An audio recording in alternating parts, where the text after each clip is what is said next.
haka na ce miki mami tsaya, ka je ka ce ta tsaya ta jiya. Mami, ga wata zuciya ta mace a so, ki taimaka mini, ki dace zaki ban agaji a so.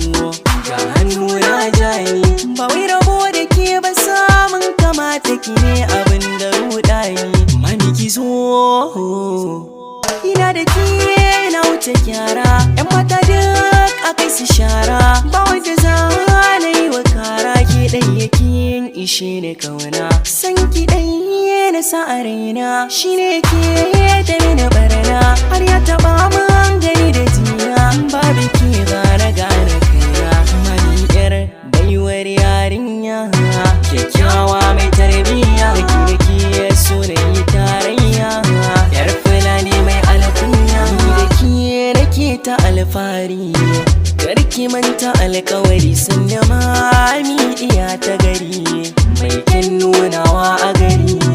Ba zan ba kowa ke ba, inda yana da saurarai. Ba zan bari a kwacen ke ba, inda gangar jikina da kai.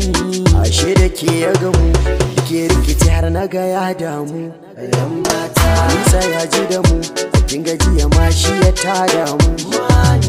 Shi maki damu da shi, kada ki sa kyashi, kin tara numfashin halifa da reke dan da shi.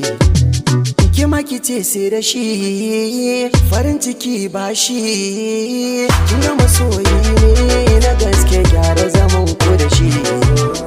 Ya ce da ke mai alkunya, kar ki masa jayayya, sai da ke mai alfahari, ga kun daura alkawari.